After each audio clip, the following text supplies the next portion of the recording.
गलती यदि पिछले जन्म में है तो सज़ा इस जन्म में क्यों? यदि इस जन्म में यदि हमने गलती किया है तो सज़ा भी जो है इसी शरीर को इसी जन्म में मिलना चाहिए। हमें तो याद नहीं रहता कि पिछले जन्म में हमने सही कार्य किया या गलत कार्य किया, तो कैसे हम पता कर सकते हैं?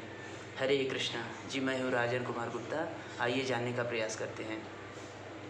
तो भागवतम में जो है नारद मुनि जी प्राचीन परिषद को जो है इसका उत्तर दे रहे हैं कि जीव जो है जो भी कार्य करता है, पुण्य हो या पाप, जो है वह सूक्ष्म शरीर से करता है।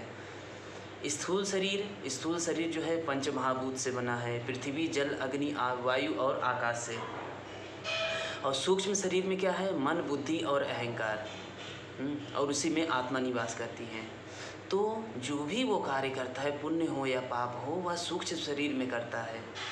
स्थूल शरीर जो है, ये स्थूल शरीर बोलते हैं, ये जो है मरने के बाद समाप्त हो जाता है। किंतु जो हमारे द्वारा किए गए जो भी पाप हो या पुण्य हो, वह जो है सूक्ष्म शरीर में जो है निवास करता है।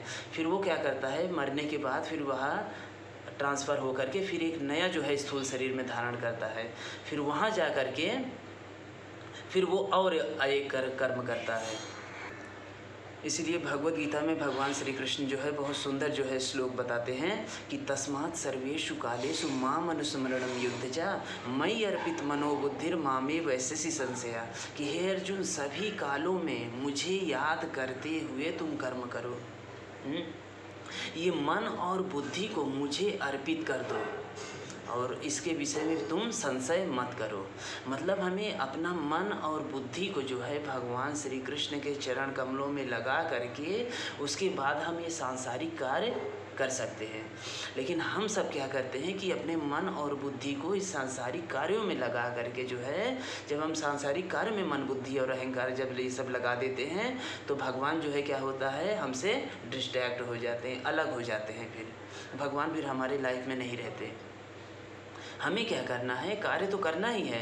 ये स्थूल शरीर को चलाने के लिए जो है, शरीर निर्वहन करने के लिए जो है हमें तो कार्य करने ही पड़ेंगे। कोई जॉब कर रहा है, कोई बिजनेस कर रहा है, कोई कुछ कर रहा है, तो उसे तो करना ही पड़ेगा। लेकिन अपने मन और बुद्धि को जो है हमें सिर्फ भगवान के श्री चरण कमलों पे लगाना है। उसके बाद आप कार्य करते रहिए। फिर उसमें कोई पाप और पुण्य जो है कोई कार्य फिर नहीं बचता है। आत्मा सदैव सूक्ष्म शरीर में निवास करता है। फिर से एक बार बता रहा हूँ, आत्मा हमेशा सूक्ष्म शरीर में निवास करता है, मन, बुद्धि, अहंकार के साथ। वह हमेशा जो है मृत्यु होने के बाद वह दूसरे शरीर में धारण कर लेता है। आइए इसे हम एक उदाहरण के तौर पे समझने का प्रयास करते हैं। जैसे मान लीजिए आज संसार में सभी के पास अधिकतर जो है एंड्रॉयड फ़ोन है, ठीक है। तो एंड्रॉयड फ़ोन मान लीजिए अगर टूट के गिर जाए या बेकार हो जाए या ख़राब हो जाए तो हम क्या करते हैं? उसमें से सिम और जो है उसका क्या बोलते हैं, चिप और मेमोरी कार्ड, जब इसे हम निकाल लेते हैं सिम और मेमोरी कार्ड, तो हम क्या करते हैं? उस मोबाइल को फेंक देते हैं कूड़ेदान में। फिर उसके बाद एक नया मोबाइल ख़रीदते हैं। फिर उस नए मोबाइल में सिम और जो है वो मेमोरी कार्ड को जो है लगा देते हैं। फिर उसके बाद रीसेट मारते हैं। फिर उसके बाद क्या होता है, जो पिछले मोबाइल में सारा डाटा था, सारा कॉन्टैक्ट नंबर था, सारे वीडियोस थे, सारे ऑडियो, और जो भी कॉन्टैक्ट नंबर वगैरह जो भी आपने जो है उसमें अपलोड किया था, वो सारा कुछ जो है इसमें आ जाता है। समझ में आया?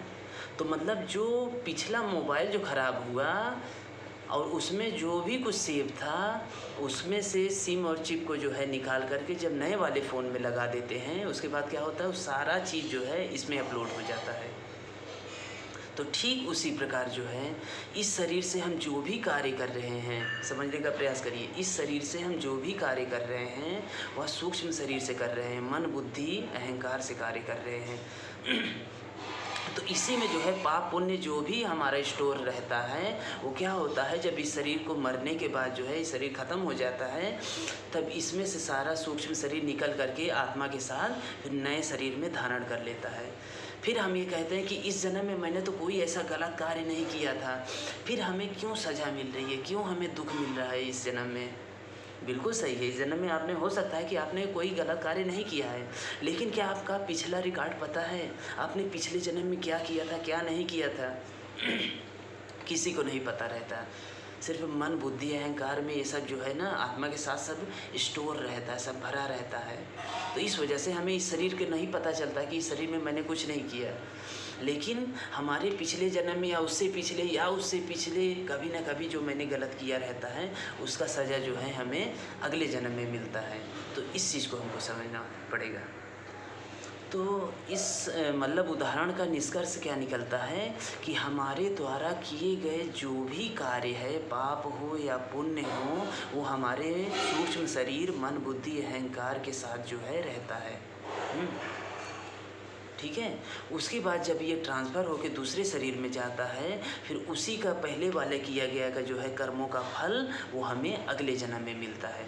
फिर हम जो है विचलित हो जाते हैं कि हमें ऐसे सज़ा क्यों मिल रहा है, प्रकृति द्वारा दंडित हम क्यों किए जा रहे हैं, हमने तो इस जन्म में बहुत अच्छा कार्य मैंने किया है, तो हमें क्यों सज़ा मिल रही है।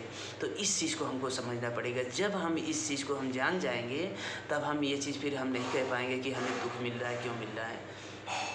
तो हमें क्या करना पड़ेगा?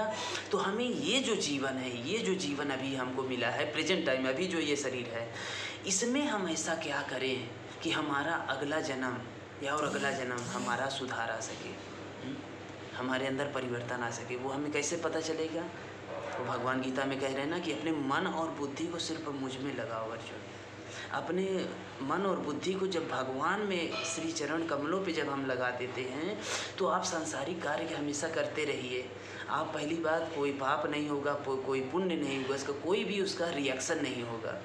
जैसे मान लीजिए एक लोहे का जो है दीवार है, उसमें यदि हम क्या बोलते हैं, एक लेदर का बॉल अगर फेंके खूब तेज से, तो क्या होगा? वो हमारे पास आएगा रिटर्न हो करके।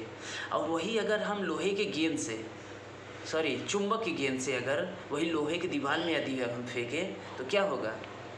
तो वहीं पे जो है वो चिपक जाएगा, फिर मेरे पास नहीं आएगा।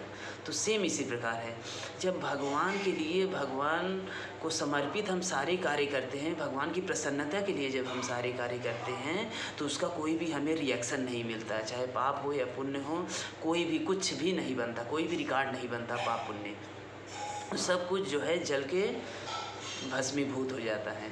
तो इस चीज़ को हमको समझना पड़ेगा। तो आई होप कि आपको ये वीडियो पसंद आया होगा, और मैं आशा करता हूँ कि आप भी अपने जीवन में जो है भगवद गीता के ज्ञान को जो है अपने जीवन में उतारेंगे और अपने जीवन को सफल बनाइए। हरे कृष्णा।